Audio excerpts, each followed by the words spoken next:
சொல்ல மாட்டேன். கிறிஸ்துவுக்குள் மிகவும் பிரியமான என் அன்பான சொந்த பந்தங்களே, ஒருவேளை நீ நினைச்சுக்கலாம் பெரிய விடுதலை கிடைக்கல நினைக்கலாம். உன்னுடைய ஆவிக்குரிய ஆத்தும சரீரங்களை முதலாவது என் ஆண்டவராக இயேசு கிறிஸ்து உன்னை விடுவித்து இருக்கிறார்.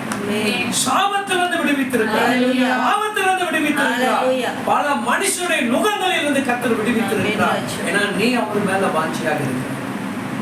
பக்கத்துல கைப்பிடிச்சு சொல்லி பாருங்களேன், நாம் யாவரும் ஆண்டவரிடத்துல வாஞ்சியாக, நாம் யாவரும் ஆண்டவரிடத்துல வாஞ்சியா இருக்கிறோம். அடுத்து அவர் சொல்றாரு பாருங்க, என் நாமத்தை அவன் அறிந்திருக்கிறான்.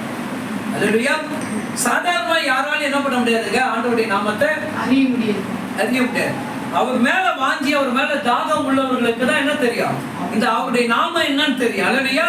இப்ப நான் சொல்லுகிறேன், இப்ப மஞ்சை குறித்து வேளாக்கு தெரியும், வேளாவை குறித்து மஞ்சுக்கு தெரியும். ஒருவேளை மஞ்சிக்கு பிரியாவை தெரியும், பிரியாவை அண்ணாளுக்கு தெரியும். அப்போ உங்க எல்லாருக்கும் என்ன தெரியும், உங்களுடைய சில குணங்களை கண்டுபிடிச்சிடலாம், சில குணங்களை கண்டுபிடிச்சலாம்.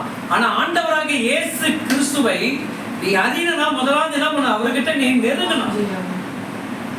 அவர் எப்படி எந்த நிலைமை எந்த சாதத்துல எப்படி செயல்படுவார்னே தெரியாது. ஆனா நான் மனுஷனை புரிஞ்சிடலாம். இவங்க சில நேரத்துல என்ன பண்றாங்க, ஆனா ஆண்டவர் சில நேரத்துல மௌனமாக இருந்து காரியத்தை விடுவிப்பார். மௌனமாக இருந்து விடுவிப்பார். நம்ம என்ன பண்ணுவோம், சில நேரத்துல கோபப்பட்டு சொல்லி பேசிடுவோம். ஆனா கடவுள் என்ன பண்றாருங்க, அவர் நமக்கு நிதானமான ஒரு காரியத்தை, இன்னொரு பிடிச்சமான காரியம் என்னன்னா, அவனை உயர்ந்த அடைக்கலத்தில் வைப்பேன். ஒரு கரங்களை தட்டி அல்லேலூயா.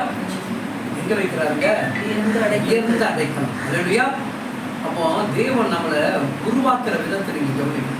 தேவன் நம்மளை உருவாக்குற விதத்தை. அல்லேலூயா. அவர் என்ன சொல்றாரு, என் மேல நீ வாஞ்சியா இருந்துட்டாலே, என் மேல நீ அன்பா இருந்துட்டாலே, என் மேல நீ பாசமா இருந்துட்டாலே, முதல்ல நான் உனக்கு என்ன செய்ய போறேன், உனக்கு விடுதலை கொடுக்க போறேன். அல்லேலூயா.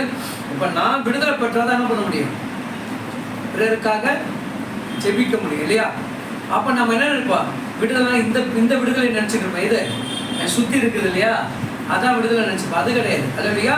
என்னுடைய உள்ளுக்குள்ள இனம் புரியாத பாரம் இருந்துச்சுனால என்ன பண்ண முடியாது, ஜெபிக்க முடியும்.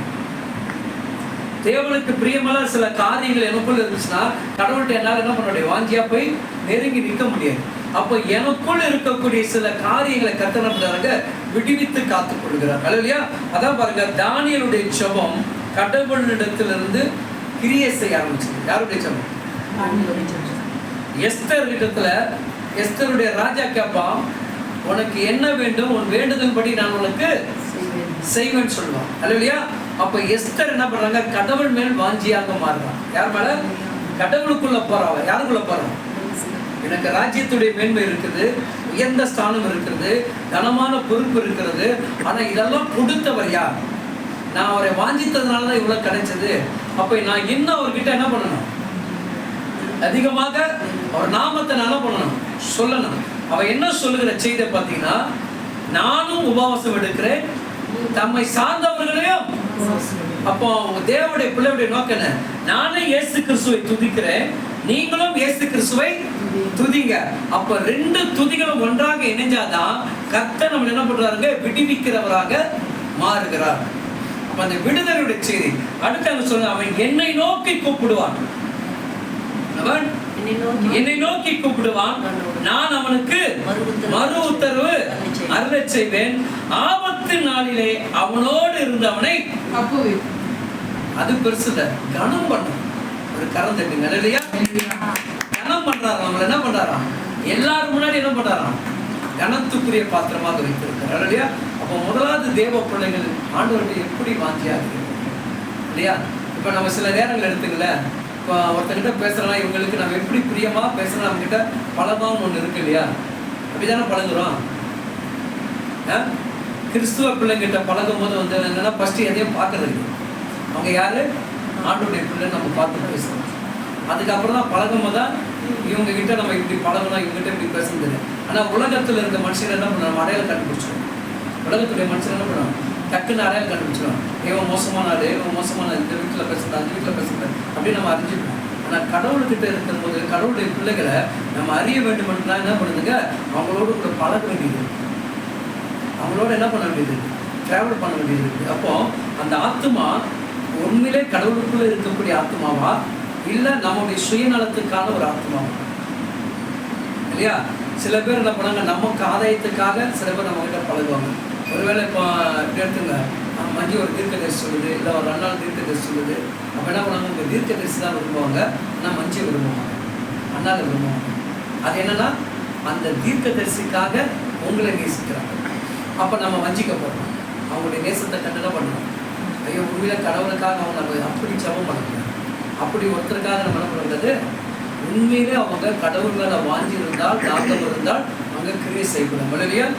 தேவன் யாருக்கிட்ட எதை பேசினா, இப்படி ஒருத்தர்கிட்ட ஜபம் பண்ணுங்கன்னு சொன்னால் அந்த ஜபம் என்ன பண்ணுதுன்னா உனக்காக கர்த்தராக பேசுகிறார். யாருக்காக பேசுகிறாரு? உங்களுக்காக பேசுகிறாரு. ஏன்னா நீங்கள் யார் மேலே வாஞ்சியாக இருக்கிறீங்க? கடவுள் மேலே வாஞ்சியாக இருக்கிறீங்க. அப்போ அந்த கடவுள் என்ன பண்ணுறாருங்க, உங்கள் ஊழியக்காரை கொண்டு இப்போ நீங்கள் சொல்கிறீங்க உங்கள் பிரதர்கிட்ட ஜெபம் பண்ணிக்கிறீங்க அப்படின்றீங்க. அப்போ உங்கள் விசுவாசம் என்ன பண்ணுறதுக்கு முன்னாடி நிற்குது. உங்கள் விசுவாசம் ஆனால் அதுக்கப்புறம் தான் ஏன் ஜெபம் நிற்குது. யார்கிட்ட ஜெபம் நிற்குது? நீங்கள் கடவுளை வாஞ்சிக்கிறீங்க, கடவுள் மேலே நம்பிக்கை வச்சுருக்கிறீங்க. அந்த நம்பிக்கை என்ன பண்ணுதுங்க, அந்த மனிதனை ஜெபிக்க வைக்கிறீங்க. அப்போ அந்த மனிதன் விசுவாசத்தோடு என்ன பண்ணுறான், உங்களுடைய விசுவாசம் அங்கும் போது அவனுடைய விசுவாசம் என்ன பண்ணுதுங்க, ரெண்டும் ஒன்றா சேர்ந்து ஒரு தெய்வ மனுஷன்கிட்ட ஜெபிக்க போகுது. அப்போ தேவ மனிதன் என்ன பண்ணுறாருங்க, அவனுக்குள்ளாரு கர்த்தர் பேசுகிறேன். சொல்கிறது புரியுங்களா? நான் தேவனோடு கரெக்டாக இருந்தேன்னா, தேவன் மேலே நான் வாஞ்சியாக இருந்தேன்னா, என்னோட தேவன் என்ன பண்ணாருங்க, ஒன்று தேவனாக பேசுவார், இல்லை தெய்வ மனிதனோட இருக்கிற கடவுள் என்ன பண்ணுவார், பேசுவார். அப்போ தேவ பிள்ளைங்க நீங்கள் அறிந்து கொள்ளணும், அவனை விடுவிப்பேன், என் நாமத்தை அவன் அறிந்திருக்கிற பண்ணிட்டான். அல்ல இல்லையா? இயேசு கிறிஸ்துவின் நாமம் என்ன பண்ணும்? இயேசு கிறிஸ்துவின் நாமம் என்ன பண்ணும்?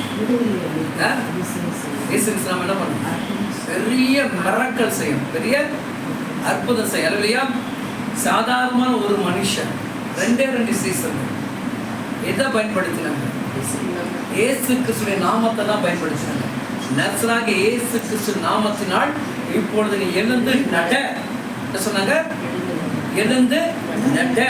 ஏன்னா அவங்க யாரா இருந்தாங்க, யார் மேல வாஞ்சியா இருந்தாங்க? அந்த சீசர்கள் வாஞ்சியா இருந்தாங்க. அதுக்கப்புறம் யாருடைய நாமத்தை அறிஞ்சிக்கிட்டாங்க. இப்ப ஆண்டவர் என்ன பண்ணார், பிதாவே உமக்கு சித்தமானால் இவன்.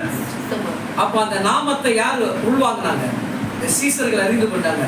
அப்ப நீங்க நான் இத்தனை வருஷம் கடவுளுடைய கிருபையில டிராவல் பண்ணிட்டு இருக்கிறோம், நல்லா பைபிள் வாசிக்கிறோம். நம்ம செபிக்கும் போது எங்கேயாவது நீங்க உங்க கற்பனைக்கு நீங்க எண்ணி பாருங்க, உண்மையிலே நீங்க செபிக்கும் போது இந்த இயேசு கிறிஸ்து நாமத்தை எத்தனை முறை நீங்க பயன்படுத்துகிறீங்களா? பண்ணிருக்குமா இல்லையா? ஏசப்பா சுகத்தை கொடுங்க, ஏசப்பா விடுதலை கொடுங்க, உம்மிடத்துல நான் மன்றாடுகிற ஆண்டவர், உம்மிடத்துல ஜெபிக்கிற, உம்மால செய்ய முடியாது, உம்மால அற்புதம் பண்ண முடியாது இருக்க எல்லாமே நடத்தி கொடுங்க நான் சொல்லியிருப்போம். அவருடைய நாமத்தை நான் வாஞ்சித்திருந்தேன்னா அந்த நாம என் வாயில் என்ன பண்ணுங்க, ஓயாமல் உச்சரிக்கப்பட்டு அந்த நாம என்ன பண்ணுங்க, ஓயாமல் உச்சரிக்கப்பட்டு. அதெல்லாம் யாரு? பேதுரும் யோவானும் இருக்காங்க இல்லையா? தேவன் பிதாவிடத்தில் எப்படி ஜெபித்தார், பிதாவை எப்படி நேசித்தார், பிதாவிடத்தில் எப்படி கேட்டால் பதில் கிடைக்கும் அப்படின்னு அறிஞ்சிக்கிட்டு இப்போ இவங்க என்ன பண்ணுறாங்க, இவருக்கு என்ன பண்ணுறாங்க, இந்த நாமத்தை சொல்கிறாங்க. ஏன்னா ஆண்டவரை வாக்கு கொடுத்தார், என் நாமத்தின் நிமித்தம் எதை கேட்டாலும் அதை கொடுக்கணும்னு சொல்லியிருக்கிறது வேற. என் நாமத்தின் நிமித்தம் சர்ப்பத்துக்கு எதுவானதும் சாவுக்கு எதுவானதும் எதை செய்தாலும் அதை என்ன பண்ணாது, உன்னை சேதகப்படுத்தாது. என் நாமத்தினால ரட்சிப்பு உண்டாகும், என் நாமத்தினால ஞானசானம் கொடுப்பீங்க, என் நாமத்தினால சுகம் உண்டாகும், என் நாமத்தினால விசுவாசமாக தீர்க்க முடியும் என்கின்ற ஒரு அங்கீகாரத்தை இந்த நாமத்துக்குள்ள நமக்கு கொடுக்கப்பட்டிருக்குது. அவரை நம்ம வாஞ்சித்ததுனால, அவரை நேசித்ததுனால தான் அவருடைய நாமம் நமக்கு கொடுக்கப்பட்டிருக்கு. ஆனால் இந்த நாமத்தை நம்ம என்ன பண்ணணும், பயன்படுத்தணும்.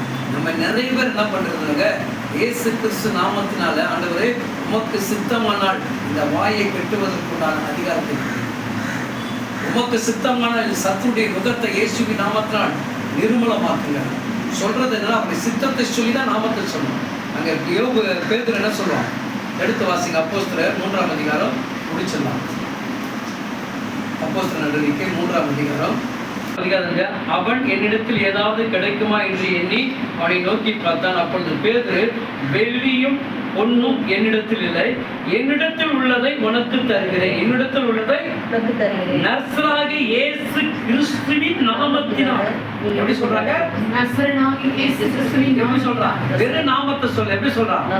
நான் வாஞ்சித்த என் தேவனுடைய நாமம், என் தேவனுடைய பெயர், என் தேவனுடைய வார்த்தைகள் எல்லாவற்றையும் ஒன்றாக இணைத்து கனமான ஒரு வார்த்தை என்ன பண்றாங்க? அங்க பயன்படுத்துறாங்க. ஒரு வலிமையான வார்த்தை என்ன பண்றான்? நீ இயேசு நாமத்துல போ அப்படிலாம் சொல்ல. நஸ்ராகிய இயேசு கிறிஸ்து நாமத்தினால் நீ எழுந்து நட. என்ன சொல்றான்?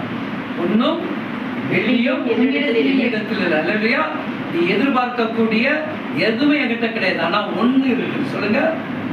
நீங்க விரும்புகிறது என்கிட்ட இல்ல, ஆனா நீங்க விரும்பாதது ஒண்ணு என்கிட்ட இருக்கிறது. அதான் நான் உங்களுக்கு கொடுக்கிறேன். ஒருவேளை உங்ககிட்ட வர பணத்துக்கு வரோம், பொருளுக்கு வரோம், இதுக்கு வரோம், ஆனா அதெல்லாம் என்கிட்ட கிடையாது. அதை தாண்டி, அதை காட்டில மேலான ஒன்று நஸ்ராகிய இயேசு கிறிஸ்து என்கிற அதிகாரம் உள்ள நாமம் இருக்குது. நாமத்தை சொன்னா நீ எழுந்து நடக்க முடியும், வாழ்க்கை மாறும் என்கின்றது. தோடுகளை யார் வரணும்? ஜெபிக்கிற பிள்ளைகள் வந்து யார் வந்துடணும்? ஜெபிக்கிற பிள்ளைகள் வந்துடணும். அப்போ ஜெப சிந்தைகளை நம்ம மாற்றணும். ஜெபத்தை நம்ம மாற்றணும். இல்லையா? இந்த ஆரோனை பார்க்கும் பொழுது ஆரோனுக்குள்ள இருக்கக்கூடிய அபிஷேகம் வேற, நமக்குள்ள அந்த அபிஷேகம் தான் இருக்குது, நமக்குள்ள அந்த கிருபை தான் இருக்குது. நம்மளும் வாஞ்சித்தனால தான் கொடுத்தாரு. ஆனா தேவன் ஆரோனை வாஞ்சித்து ஆரோன் கிட்ட கொடுத்தாரு. ஆனா நீ நானும் தேவனத்தில் வாஞ்சிக்கும் பொழுது தேவனை பண்றாங்க. நம்ம என்ன நினைக்கிறோம்? தேவன்கிட்ட நம்ம வாஞ்சித்தனால இந்த ஆவி கொடுத்தான்னு நினைக்கிறேன். அவர் நம்ம மேல வாஞ்சித்தனால தான் நமக்கு இந்த அபிஷேகத்தை கொடுக்கிறார். உன்னை நேசித்தனால தான் அவர் அந்த அபிஷேகத்தை கொடுக்கிறார். நம்ம என்ன பண்றோம்? நான் ஜெபித்தனால, கடவுளை தேடினால எனக்கு கர்த்தர் கொடுத்தார்ல. கடவுள் உன்னை நேசித்தபடினால் உன்னை தேட வைத்தார், உன்னை துதிக்க வைத்தார், அவர்கிட்ட நெருங்க வைத்தார். நெருங்கின பிறகுதான் அவருடைய ஆவி அபிஷேகத்தை உனக்கு கொடுத்தார். கொடுத்த பிறகு அதை கேட்டபடி நீ மாறுவாய் என்று கர்த்தர். இல்லையா? அப்ப இந்த பேதுருடைய அபிஷேகம் அப்படி ஒரு இடத்துல நிறைய இடத்துல இந்த வார்த்தைகளை பயன்படுத்துறாங்க. இல்லையா? பேதுரு நீங்க படித்து பார்த்தீங்கன்னா நிறைய இடத்துல இயேசு நாமத்தை சொல்லுவாங்க. அப்போ உங்க ஜெபம் எப்படி இருக்கு? இயேசு கிறிஸ்து நாமத்தை சொல்லணும். வியாதிஸ்தர் முன்னாடி ஆண்டவர் உங்களுக்கு சித்தமான நஸ்ராகிய இயேசு கிறிஸ்து நாமத்தினால் இந்த வியாதி சுகம் உண்டாக. நஸ்ராகிய இயேசு கிறிஸ்து நாமத்தினால் இந்த மனிதன் சத்துடைய நாவுகளை கட்டுங்க. சொல்லுங்க. தானியேல் எங்கேயா சிங்கத்தை வாங்கி கட்ட சொன்னா என்ன நாமத்தை சொல்லி துதிச்சான்? இல்லையா? ஆனா ஆட்டோமேட்டிக்கா கர்த்தர் கேட்டாரா? அப்போ உன் தனிப்பட்ட முறையில நீ முழங்கால் பண்ணிட்டு ஜெபிக்கும் பொழுது நீ சிங்கத்துக்குள்ள பொறியிலோ, மரண கண்ணிக்குள்ள பொறியிலோ, படுக்க மரண வியாதிக்குள்ள பொறியில ரத்தம் அடைக்கிறது எதுவா இருக்குது அது உனக்கு தெரிஞ்சிச்சு. உனக்கு தெரியுது. தெரியாம இருக்குதா? தானியேல் தெரியாம இருந்துச்சா? அது உனக்கு தெரியுது. அப்ப அந்த நுகத்துடைய வழி என்ன பண்ண? இயேசு நாமத்தினால சீர்படுத்து. அப்ப நீ என்ன பண்ண? இயேசு கிறிஸ்து நாமத்தை அதிகமாக என்ன பண்ண? பயன்படுத்தி உச்சரித்து நீங்க ஜெபிக்கணும். அப்படி ஜெபிக்கும் பொழுது கடவுள் உங்களுக்கு திரும்ப செய்வார். அல்லேலூயா.